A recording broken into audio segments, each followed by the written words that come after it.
Nous sommes aujourd'hui dimanche 12 mars 2023 et ce matin nous avons comme thème peut-on représenter Jésus en image? C'est une grande interrogation. J'ai la toux, ma voix est rauque, mais ça ne m'empêche pas qu'on se partage ce matin cette petite partie de la Bible qui va nous édifier énormément. Et la question qui est notre thème ce matin, c'est ça. Peut-on représenter Jésus-Christ en image dans l'Église? Cette question nécessite une réponse. Moïse, au Sinaï, a reçu de Dieu les commandements consignés sur les tables de pierre où se trouve l'interdit de toute représentation figurée. Voilà ce matin pourquoi il est nécessaire de répondre à cette interrogation. L'interrogation de ce matin nous concerne tous et nous allons demander à la Bible de nous expliquer mieux et de nous faire comprendre pourquoi la question nous concerne.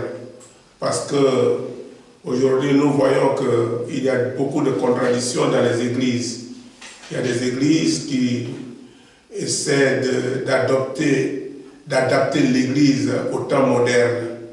Il y a des églises aussi qui essaient d'enseigner une doctrine qui n'est pas une doctrine de la Bible véritable. Et nous allons demander à Dieu de nous enseigner par rapport aux versets bibliques. Nous allons lire dans Deutéronome 5, verset 8. Deutéronome chapitre 5, verset 8. La Bible dit dans Deutéronome chapitre 5, verset 8, « Tu ne te feras point d'image taillée, de représentation quelconque des choses qui sont en haut dans les cieux, qui sont en bas sur la terre et qui sont dans les eaux plus bas que la terre. » Voici ce que dit le verset. À nous faire une fausse image,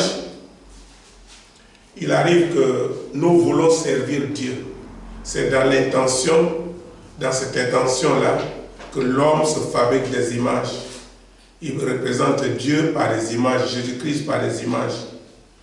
Donc, c'est voulant servir Dieu. Et nous servons en fait une idole. Nous servons une idole sans tenir compte de cette déclaration qui l'accompagne et qui dit que l'Éternel est notre Dieu. Celui qui a toute la puissance et toute l'autorité pour nous éviter l'erreur d'être loin de lui. Parce que ce commandement que Dieu a donné, c'est parce que Dieu a constaté que l'homme s'éloignait de lui chaque jour. Chaque jour que Dieu fait, l'homme allait très loin de Dieu. L'homme, dans ses recherches, voudrait avoir plus de connaissances que Dieu. Et donc, l'homme allait au-delà de ce que enseignait l'évangile, la parole de Dieu. Et quand Dieu a vu que, au temps de Noé, les choses étaient devenues exagérées, le comportement de l'homme était de plus en plus rebelle par rapport à la personne de Dieu, à l'enseignement biblique, alors Dieu a détruit le premier monde. Mais néanmoins, ici, là, Dieu constate encore que l'homme est encore plongé dans le mal.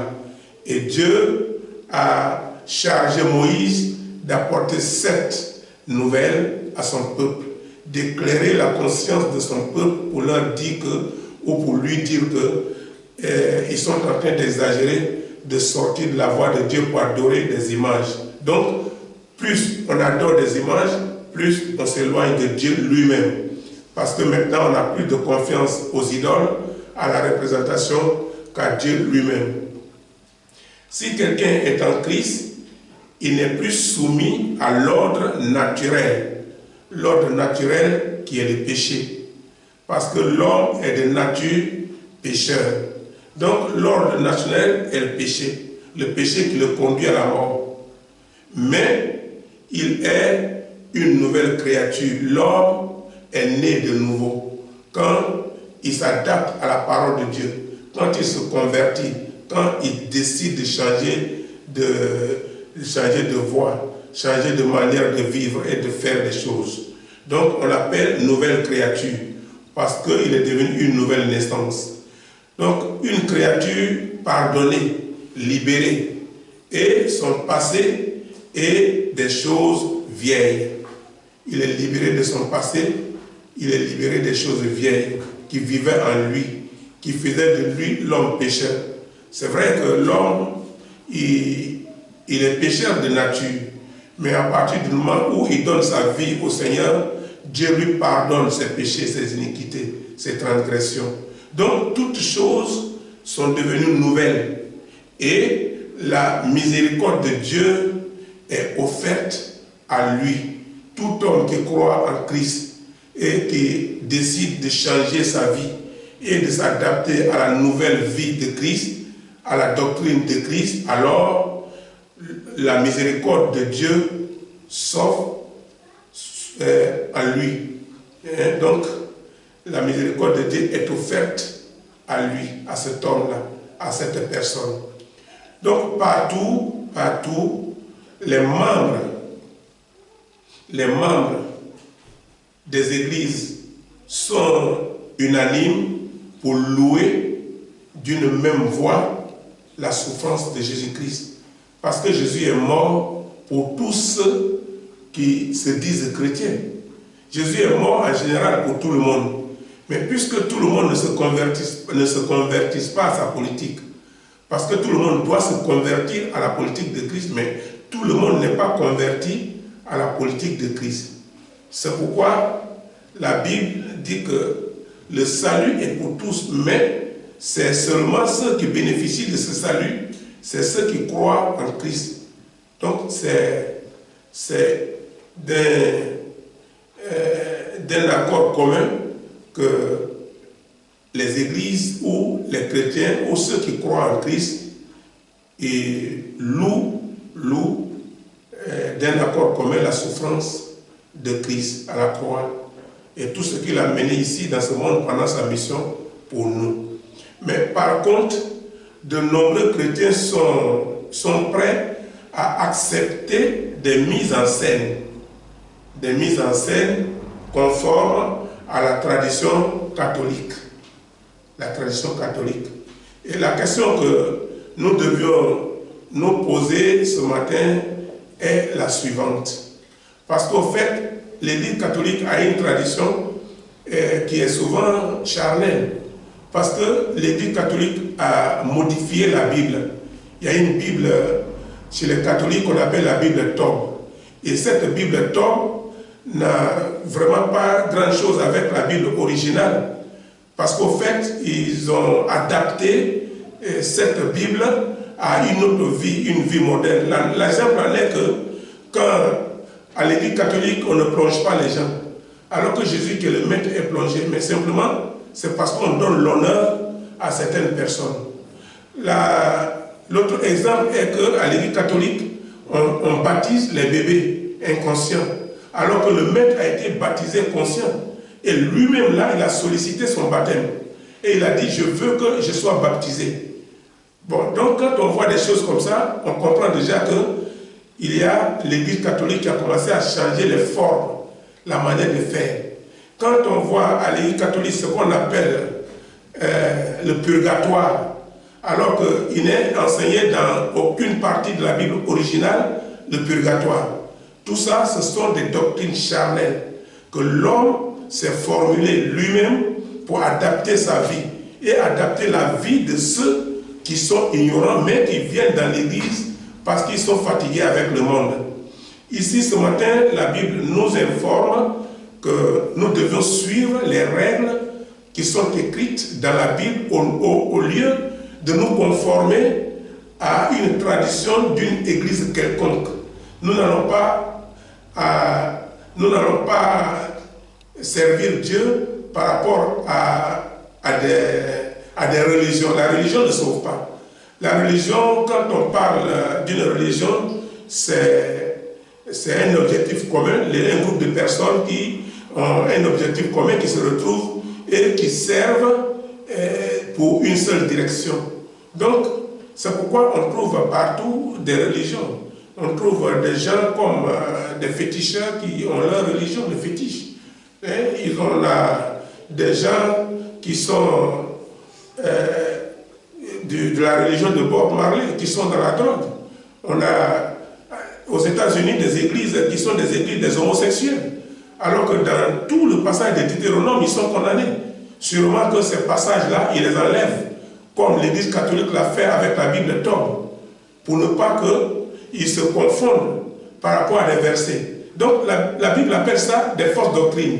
Et la Bible dit qu'il aura parmi vous des faux prophètes, il aura parmi vous des faux enseignants. Parce qu'à partir du moment où tu déformes un seul verset de la Bible, tu es en contradiction avec Dieu. Puisqu'il est écrit que tu ne déformeras pas un seul mot de la Bible et tu n'ajouteras rien. Mais quand on voit ces choses, ça veut dire qu'on déforme, on enlève et on ajoute ce qui peut être favorable à l'homme. Dieu permet-il que l'on fasse des représentations de Jésus dans les églises?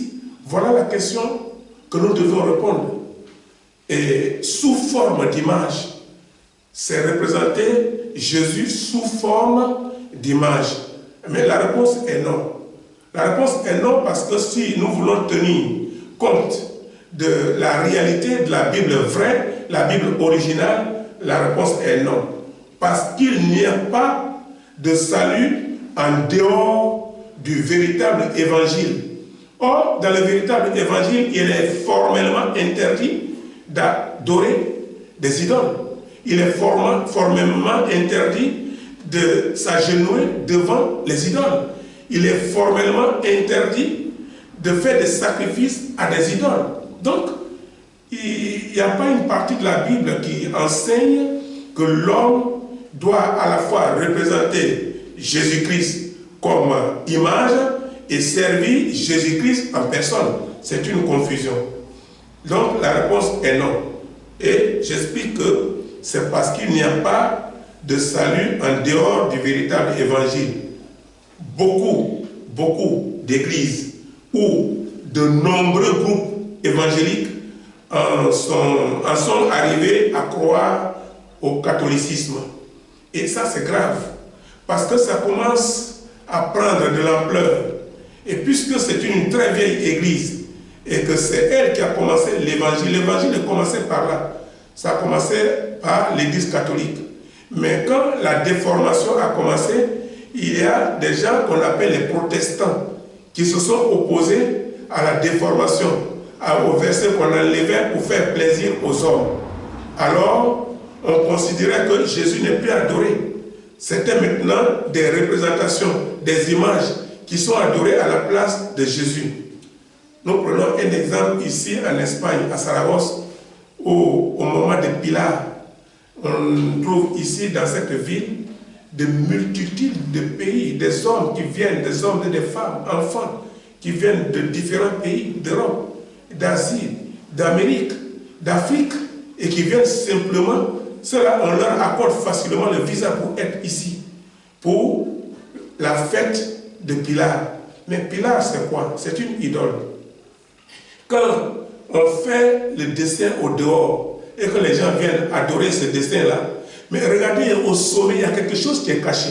Il y a une petite image au sommet des fleurs de cette représentation qu'ils ont formulée dehors là. Il y a une petite place au sommet de ça.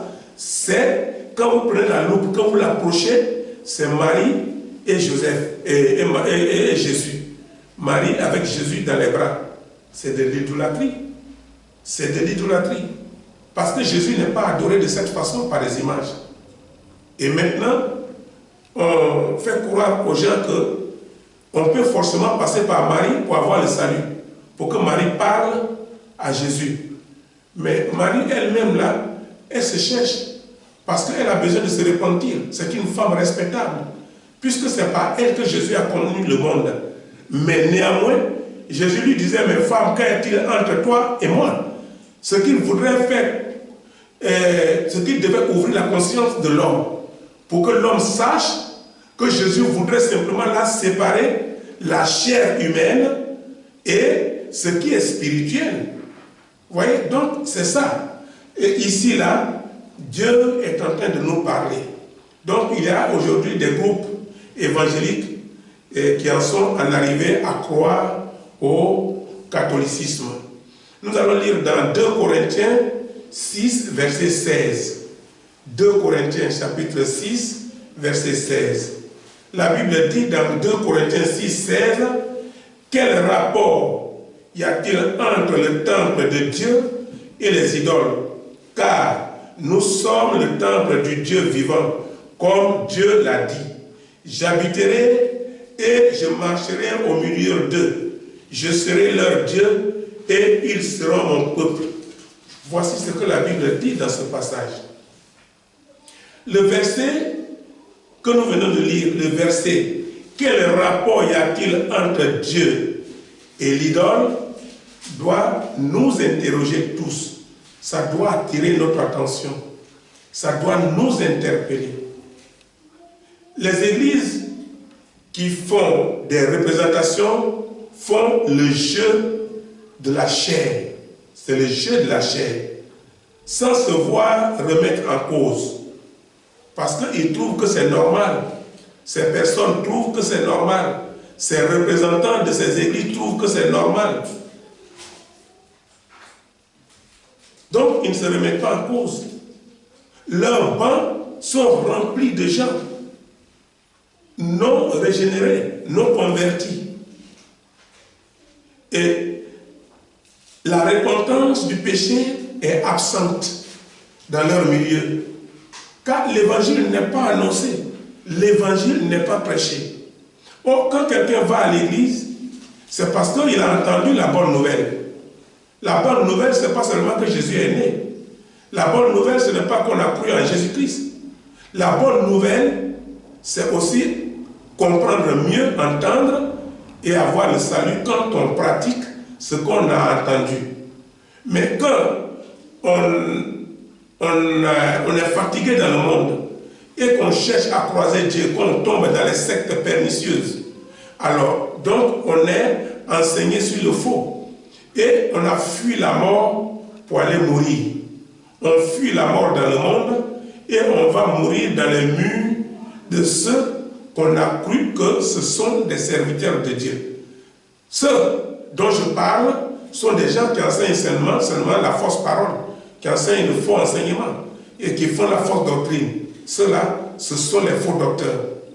Et ce ne sont pas tout le monde. C'est pas tout le monde qui enseigne ça.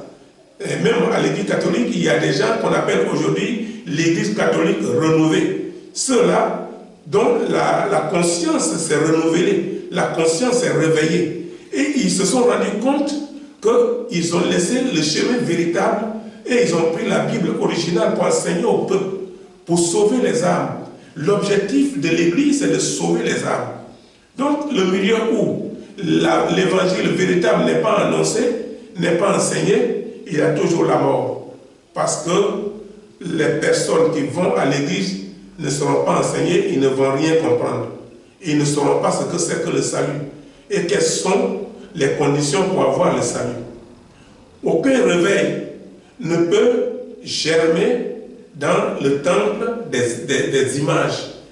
On met des images et on fait enseigner aux gens qu'on peut voir Jésus par les images. C'est pas vrai. C'est pas vrai. Aucun réveil ne peut germer dans le temple des images.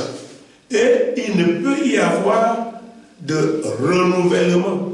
C'est-à-dire que rien ne peut se renouveler en eux. En vérité, ils ne sont pas nés de nouveau. Parce que les mêmes choses qu'ils ont fui dans le monde, c'est les mêmes choses qu'ils vivent. Puisqu'on te dit qu'il y a le lieu de repos, où tu seras, pourquoi on prie pour toi sur la terre, qu'on appelle le purgatoire. Et tes parents vont payer de l'argent ici. le prêtre va prier pour toi. Et ton âme sera sauvée en haut. C'est-à-dire qu'il est plus fort, le prêtre est plus fort que Jésus. Puisque Jésus a enseigné ce qu'on appelle ici les choses réelles. Ça dit, toi, tu es en confrontation avec la réalité. Tu seras dans les tentations, tu seras dans les épreuves. Et tu dois surmonter ces épreuves pour que tu atteignes le salut. Ça, c'est le prix de ton salut. Mais puisqu'on te dit que tu n'as pas besoin de ça, ça dit qu'étant dans le monde, tu pêches comme tu veux. Et maintenant, quand tu seras mort, tes parents vont payer de l'argent ici, et cet argent va racheter ta vie dans les cieux. Et tu seras au purgatoire, et le prêtre va sauver ta vie auprès de Marie. Voilà déjà des fausses doctrines qu'on enseigne aux gens. Donc, les églises qui font les représentations font le jeu de chair simplement. Ils font le jeu de chair. Les grands réveils de l'histoire du christianisme ont prospéré là où l'évangile véritable était prêché. Regardez un peu l'évangile des grands serviteurs de Dieu. Ils ont été confrontés à des épreuves. Ces épreuves-là, les témoignages étaient l'évangile qu'ils enseignaient aux gens.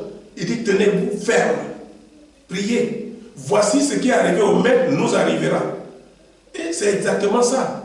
Donc c'est notre tour de comprendre que nous devions aussi suivre de près ce qui est vrai.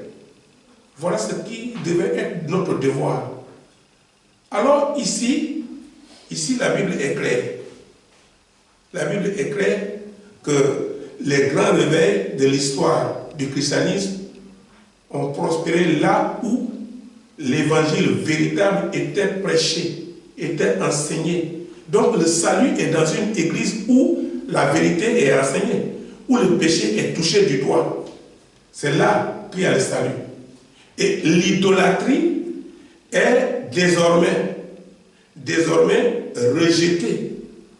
L'idolâtrie est désormais rejetée. L'idolâtrie est dénoncée. Les lieux où l'idolâtrie est dénoncée, là, il y a la conscience du péché. L'homme est conscient. L'homme est conscient de ce que lui, l'homme, là, il peut approcher Dieu que par la sanctification. Et la personne divine de Christ ne s'est révélée que dans un corps humain et non en image. Jésus s'est présenté aux hommes après la mort dans un corps humain. Jésus est venu sur la terre dans un corps humain. Donc, il se représente la divinité, la personne divine de Christ ne s'est révélée que dans un corps humain. Et il a dit même d'ailleurs, pourquoi, après sa résurrection, il a dit, pourquoi cherchez-vous celui qui est vivant parmi les morts? Bon, donc, si son image était considérée, il ne va pas dire pourquoi cherchez-vous celui qui est vivant parmi les morts, puisque l'image continue d'exister dans ce monde. Les gens allaient adorer son cadavre, là où il a été enterré. C'est là qui allait être aujourd'hui un lieu de pèlerinage. Mais ce n'est pas le cas. Le problème, c'est que Jésus nous a mis dans la conscience qu'après la mort, il y a la vie. Et cette vie-là, c'est maintenant qu'il faut la chercher. Aucun portrait ne peut sauver l'âme d'un homme. Et que, par conséquent, on ne doit pas représenter le corps de Jésus-Christ en toute légitimité, indépendamment de sa divinité. C'est impossible. Quand tu le fais pour toi-même, pour ta propre volonté, et tu le fais dans la chair. Tu le fais dans la chair. Parce qu'au milieu de toute l'humanité, Jésus-Christ demeure unique. Jésus n'est pas reparpillé par les photos, ni par les images. Il est unique. Et sa représentation est perçue comme péché. Représenter Jésus, c'est un péché. Parce que Jésus, tu l'adores en esprit, tu l'adores en vérité. Mais pourquoi tu peux l'adorer en image? À ce moment-là, tu n'as plus besoin d'esprit. Tu n'as plus besoin même d'efforts pour t'incliner et pour prier et pour chercher à surmonter les épreuves. Puisque les images que tu as déjà peuvent te défendre contre ta faiblesse, contre les puissances du ténèbres. Et toute tentative de notre part de représenter le Seigneur Jésus-Christ par des images est une insulte à Dieu. Une insulte à Dieu qui déclare que Jésus est son Fils bien-aimé. Parce qu'au fait, si Jésus est le Fils bien-aimé de Dieu, et que maintenant nous l'adorons en image, ça veut dire que nous ne sommes pas en train de respecter Dieu. Et la personne de Christ se compose de deux natures inséparables, c'est-à-dire sa nature divine et sa nature humaine manifestée dans la chair, qui est venue parmi nous, que nous avons vu, nous avons touché, et qui est parti et qui est revenu se représenter à nous. En dehors de ça, il n'y a pas d'autre. Il n'y a pas d'autre. Et ce que les églises chrétiennes ne comprennent pas, c'est qu'en représentant Jésus, elles enseignent le mensonge. Elles enseignent le mensonge au point d'encourager, de fabriquer des faux dieux muets. Des faux dieux muets pour corrompre les enfants de Dieu. Parce qu'au fait, si tu n'as pas enseigné la vérité et que tu enseignes le faux, tu encourages les gens à faire ce faux. Et quand tu encourages les gens à faire le faux, les gens demeurent dans le faux et les gens meurent dans le faux. Dans ce cas-là, tu as cherché à corrompre leur esprit pour les conduire à la mort. Et cette image de Christ est impossible de la reproduire ou de l'imiter. Imiter Jésus par les images. Tu peux parler à Jésus directement. Mets-toi à genoux et parle à Jésus. Ce que nous prêchons dans les églises, c'est parler à Jésus. Parce que nous sommes convaincus qu'il y a l'assistance de Jésus. Donc, Jésus ne vient pas en image pour nous assister. Jésus vient en esprit et il nous assiste. Et on adresse à Christ nos suggestions, nos sujets de prière, nos difficultés et même nos remerciements pour ses bienfaits par la parole. Et la parole, c'est de l'air. Ce ne sont pas des images. C'est la force qui sort de l'homme et qui se fait entendre. Et c'est cette parole-là qui convainc. Parce que l'homme ne peut pas convaincre. L'homme peut transmettre un message, mais c'est le Saint-Esprit qui convainc. Et dans le Nouveau Testament, cette unité de Jésus-Christ est associée au commandement qui dit de fuir l'idolâtrie. En termes extrêmement vigoureux, il faut fuir l'idolâtrie. Ça, c'est Dieu qui le dit. Sachant cela et connaissant l'amour de Christ pour nous, l'amour pour lequel il s'est donné à la croix, nous sommes responsables devant lui.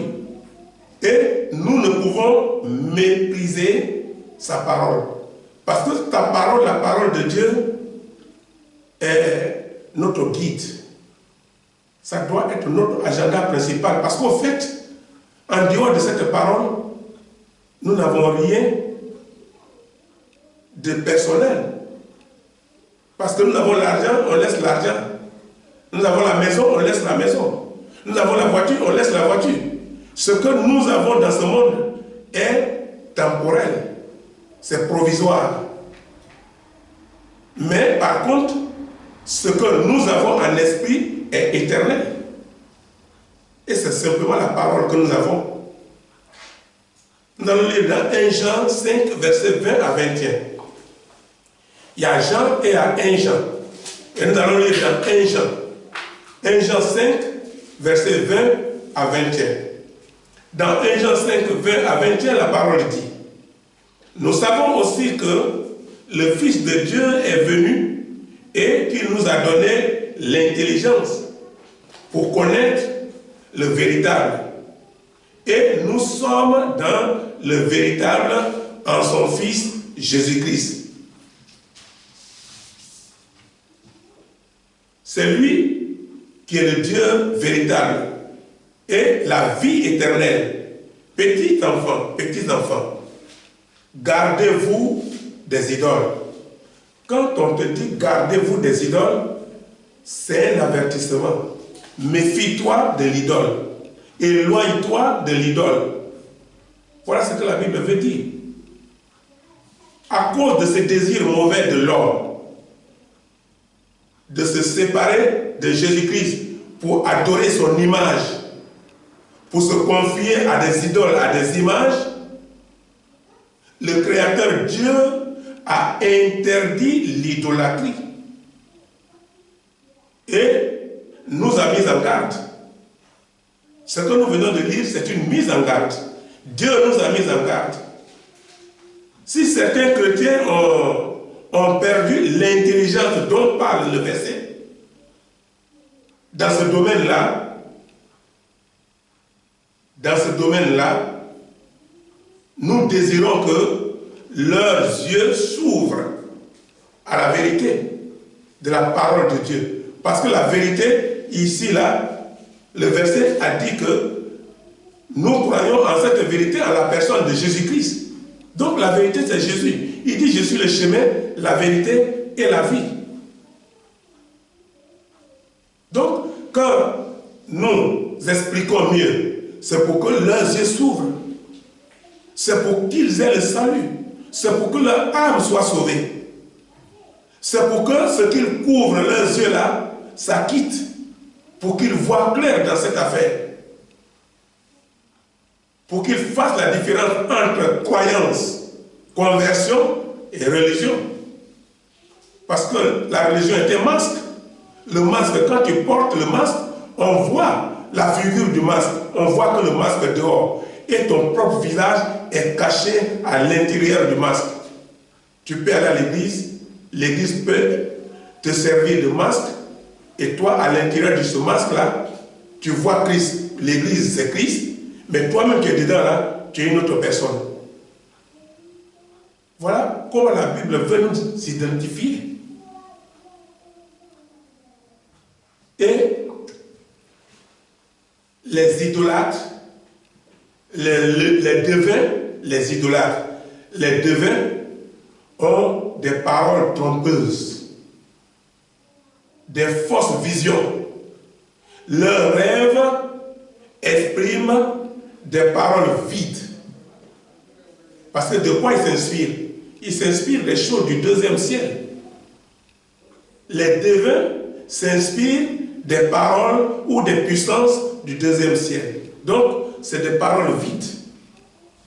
Parce que ce ne sont pas des paroles qui conduisent au salut. Et toute parole qui ne te conduit pas au salut est vide. Parce que ça n'a rien changé en toi. Parce que ça, elle ne va pas te transformer. Au contraire, elle t'enfonce davantage. Donc, ce sont des paroles vides. La nature humaine, telle que nous l'héritons,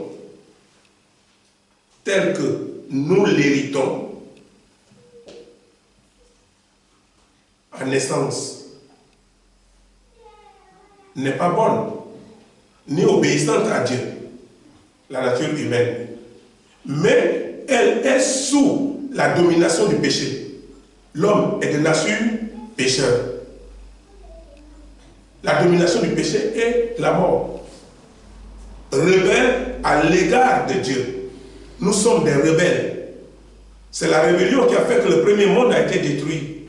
Mais nous continuons de nous rebeller contre Dieu et de nous associer aux œuvres du deuxième ciel. le maître qui ne sauve pas, mais qui conduit, qui a besoin des adeptes pour les conduire avec lui en enfer. Nous allons voir dans Zacharie 10, verset 2. Zacharie chapitre 10, verset 2, la Bible dit: car les téraphins ont des paroles de néant, les devins prophétisent des faussetés, les songes mentent aux hommes en voie de perdition et les consolent par la vanité.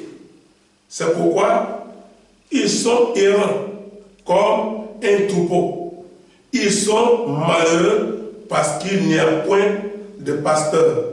Quand on parle de errants, c'est-à-dire que ils n'ont pas fixés. Ils sont pas fixés, ils n'ont pas de pasteur, ils n'ont pas d'encadreur.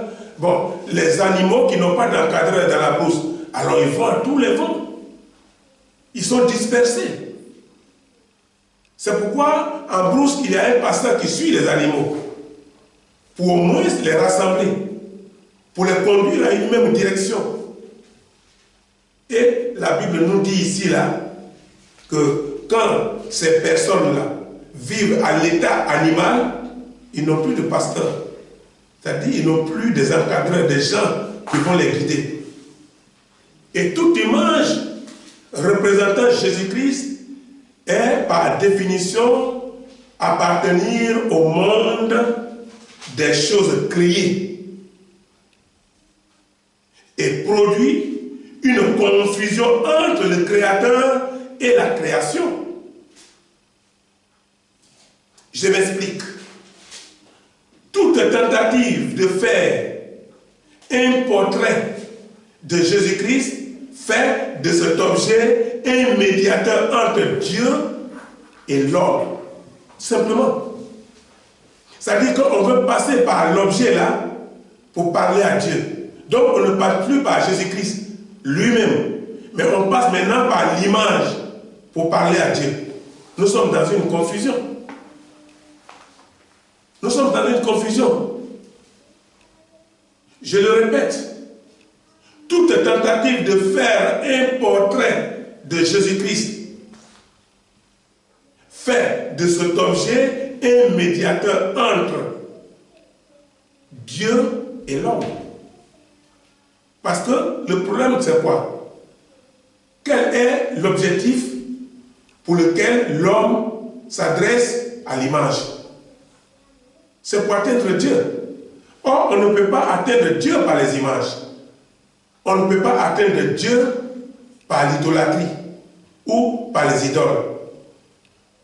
Il faut atteindre Dieu par les principes de Dieu lui-même. Dieu a ses principes. Le salut a des principes. Le troisième ciel a ses principes. Quand Satan n'a pas voulu s'adapter aux principes du troisième ciel, Dieu l'a écarté. C'est pourquoi il s'est retrouvé au deuxième ciel. Et quiconque croit en Christ, qui ne respecte pas les principes de Christ, il se trouvera séparé. Il se retrouvera dans l'équipe, dans le camp de Satan. Jésus dira qu'il ne le connaît pas. Parce qu'il n'a pas pratiqué les principes, les lois n'ont pas été respectées. Donc voilà, il faut que nous fassions attention. Dieu, aux exigences absolues, dit: tu ne vas pas rendre à des idoles le culte comme tu le fais à Dieu. C'est interdit. Tu n'iras pas chercher de révélation en dehors de lui, c'est-à-dire aller voir les devins, aller voir les idolâtres, pour chercher des révélations en dehors de Dieu. Et dans ton intelligence, dans ton cœur, dans ta conscience ou dans ta nature, tu n'iras pas chercher la vérité ailleurs que dans la parole de Dieu. Tout ce que tu vas chercher ailleurs sont des faussetés, sont des mensonges. La vérité se trouve dans la parole de Dieu. Jésus est la vérité. L'idolâtrie n'est pas une vérité. Et l'idolâtre, un idolâtre, c'est quelqu'un qui est sur le chemin de la perdition. Parce que tout ce qui est principe de Satan, c'est ça que tu vas trouver dans l'idolâtrie. Donc, ne cherchez plus à aller chercher des révélations chez les devins ou chez les idolâtres, chez les féticheurs, chez les marabouts, et tout ça pour qu'ils t'informent sur ton avenir. Ceux-là n'ont pas ton avenir. Regardez les gens en Afrique qui te disent « Ah, donne-moi ta main. Ah, vraiment, mais ta vie est courte, hein? Heureusement que tu m'as vu aujourd'hui. Bon, donne-moi 2000 francs. Tu as 2000 francs là? Mais c'est un escroc. Qu'est-ce que 2000 francs a à voir avec ta vie qui est courte dans ta main? Comment lui, il prolonge la vie, et puis il n'a pas prolongé la vie de sa grand-mère, de son papa, de sa mère. Et tout ça là, vous allez voir qu'il dit qu'il est devin. Mais c'était simplement un escroc. Parce que le pouvoir que les grands rois avaient avant, ceux qui étaient autour des grands rois, il y avait des devins. Il y avait des gens puissants, mais qui tiraient leur puissance du deuxième ciel. C'est pourquoi ils ont été confrontés avec Moïse. Moïse tirait sa puissance de Dieu. Il prenait ses instructions de Dieu au troisième ciel, directement, pas par les images. Dieu lui parlait en face. Donc, il a été confronté avec les hommes forts de Pharaon. Mais il a remporté la victoire. Parce que il n'y avait pas de confusion entre le Créateur et la création. Tout ce qui est fabriqué là, c'est créé, c'est la création. Ça a été créé, fabriqué des mains d'hommes. Et c'est ça là qu'on te donne et on te dit de croire. Et le jour que tu meurs, ça reste dans ta valise. Les gens ont peur de toucher. On enlève souvent avec les pelles. On envoie les pelles et on met dans les pelles et on s'en va mettre dans la poubelle.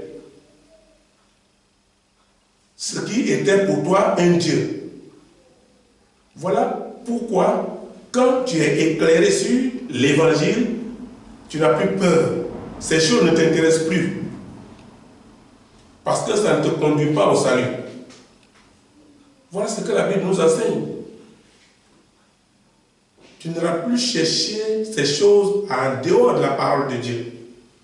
Et notre connaissance de Jésus-Christ doit être formée à partir des vérités de l'Écriture, c'est-à-dire de la Bible, de la parole de Dieu. Et non à partir des impressions subjectives fournies par quelques interprétations artistiques. Dans ce cas, nous sommes en dehors de la vérité. Nous-mêmes là, enseignons-nous, réfléchissons un peu sur notre vie et comparons ces choses par rapport à la réalité.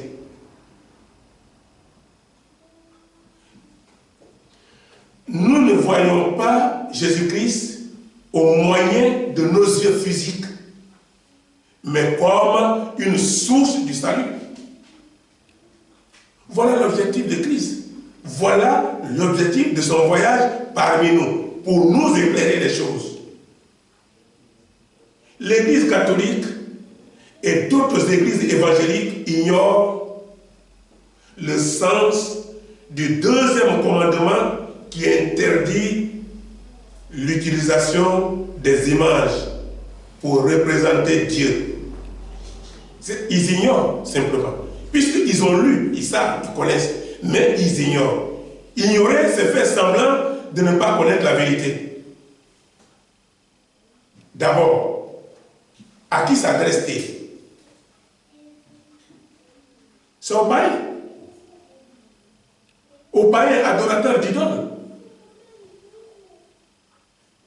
C'est aux catholiques. Donc les églises sont pleines d'images d'images taillées. C'est une confusion. C'est une confusion que le païen enseigne l'idole et que l'Église aussi enseigne l'idole. C'est une confusion que le païen vit de l'idolâtrie et que l'Église vit de l'idolâtrie. Où est la différence? C'est une confusion que le païen met sa foi dans les idoles et que l'Église met sa foi dans les images. C'est une confusion. Nous allons lire dans Exode 20, versets 4 à 6. Exode chapitre 20, versets 4 à 6. Dans Exode 20, 4 à 6, la Bible dit: tu ne te feras point d'image taillée, ni de représentation quelconque des choses qui sont en haut, dans les cieux, qui sont en bas, sur la terre, et qui sont dans les eaux plus bas que la terre. Tu ne te prosterneras point devant elles. Tu ne les serviras point, car moi, l'Éternel ton Dieu, je suis un Dieu jaloux, qui punit l'iniquité des pères sur les enfants jusqu'à la 3e et la 4e génération de ceux qui me haïssent. Et au dernier verset, il dit: et qui fait miséricorde jusqu'à 1000 générations à ceux qui m'aiment et qui gardent mes commandements. Voilà, Dieu ce matin nous invite à garder le commandement de Dieu. Il faudrait que nous ouvrons notre intelligence pour faire la différence entre ce qui est vrai et ce qui est faux. Quand nous avons d'autres dieux devant la face de l'Éternel, nous transgressions par là le premier commandement que nous enseigne la Bible. Nous, Église protestante évangélique, nous n'adorons pas l'idole. Parce que nous voyons comme une confusion, comme un mépris, comme un abandon de la vérité. Nous n'adorons pas l'idole. Nous ne nous prostérons pas et nous ne servirons pas l'image taillée. Nous ne servirons pas des statues de pierre ou de bois. C'est une confusion. Parce que nous sommes devenus des chrétiens. Nous devons être une église qui enseigne les choses spirituelles, les choses vraies. Donc, nous, église protestante évangélique, nous sommes une église protestante évangélique. Parce que nous sommes l'église protestante baptiste, alors nous sommes des églises évangéliques, des églises protestantes. Et nous protestons contre ces choses. Nous protestons contre ces choses. Nous n'adorons pas les choses qui sont faites en bois. Nous voulons adorer Jésus-Christ. Le Nouveau Testament ne montre aucun portrait de Jésus-Christ. Aucun, il n'y en a pas. Ce deuxième commandement doit être intégralement respecté. Parce que toute représentation, qu'elle soit du Père, du Fils ou du Saint-Esprit, constitue un péché. Une insulte à Jésus qui veut qu'on l'adore en esprit et en vérité. Nous allons lire notre dernier verset pour terminer. 1 Jean 1, verset 1. 1 Jean chapitre 1, verset 1. Dans 1 Jean chapitre 1, verset 1, la Bible dit: ce qui était dès le commencement, ce que nous avons entendu, ce que nous avons vu de nos yeux, ce que nous avons contemplé et que nos mains ont touché concernant la parole de vie. Voilà, nous allons terminer ce matin notre message sur la parole de vie. Et la parole de vie, nous la trouvons que dans l'évangile vrai, que dans la Bible véritable. Je ne parle pas de la Bible fastifiée. Les Mormons ont fastifié la Bible. On a vu des moments qui sont venus une fois nous donner des Bibles à la maison, on a refusé. Ils ont dit, vous allez prendre, c'est obligé. On dit, mais comment on est venu, nous sommes des chrétiens. On n'est pas obligé de prendre des Bibles quand on n'aime pas. On veut des Bibles de Jésus-Christ. Non, vous allez prendre. On va laisser dans votre, on connaît votre bâtiment là-bas, on va laisser dans votre boîte. Ils sont partis laisser ça sur la boîte à lettres. Tous ces Bibles qu'ils ont envoyées. On n'a pas le droit de retourner avec. Mais vous êtes des sataniques. Comment vous n'avez pas? Donc Satan vous a envoyé en mission et vous n'avez pas le droit de retourner pour dire à Satan, ah, on n'a pas pu. Voyez comment les serviteurs du diable là, comment ils sont contents, ils sont obligés. Ils ne sont pas contents, mais ils vont le faire. On refuse les Bibles, ils descendent de notre maison et ils s'en vont laisser sur la boîte à lettres. Tous ces Bibles là, on les descendait, on l'a vu là-bas. Ma femme et moi, on l'a ramassé pour déposer dans la poubelle. Parce que ça ne nous intéresse pas. Et un jour, j'ai trouvé une Bible par hasard, et puis j'ai dit, mais ça là, c'est une Bible. Je n'ai même pas regardé que c'était pour le moment où j'ai envoyé à la maison. On veut faire méditation. C'est Loli qui a pris la Bible. Et il dit, papa, mais je ne vois pas les versets que tu donnes là. Il dit, mais comment tu ne vois pas les versets? Tu ne les lis pas bien ou bien quoi? Il dit, mais comment je ne les lis pas bien? Tu donnes le passage, je ne trouve pas. Je donne encore un autre, elle dit, je ne trouve pas. Il dit, mais toi, pourquoi c'est comment?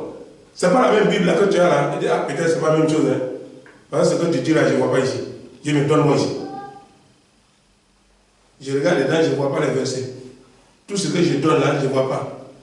Je dis, pardonne-moi, tu as raison. Hein. Tous ces passages que je donne là, j'étais cette Bible là.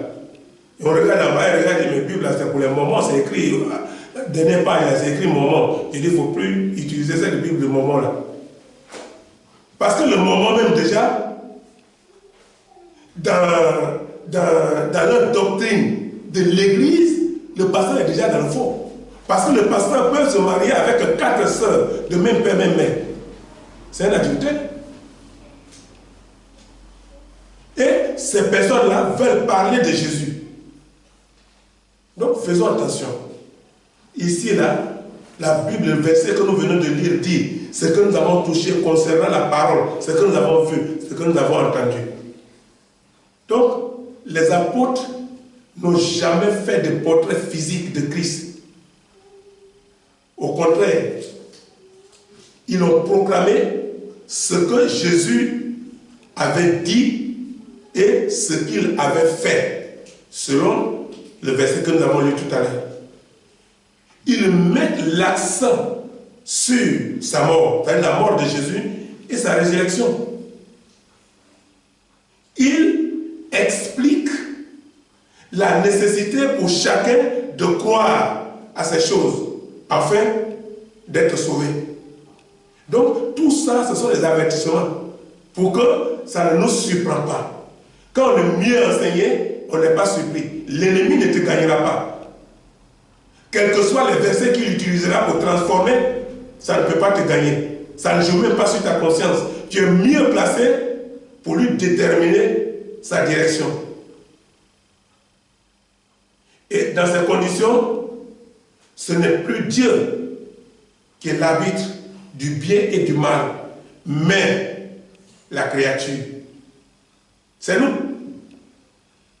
Et la parole de Dieu n'est plus alors le fondement de ce qu'on croit, mais ce qu'on croit devient principe d'interprétation de la parole de Dieu. On interprète la parole de Dieu. On interprète Dieu lui-même par les images. Nous allons conclure là ce matin. Et dans la conclusion, si nous ne prions pas vraiment et ne restons pas vigilants, nous succomberons. Nous succomberons. Des choses qui nous laissaient autrefois indifférents deviendront nos véritables besoins. Faisons attention. Alors, c'est aujourd'hui là que nous allons nous arrêter. Que Dieu nous bénisse.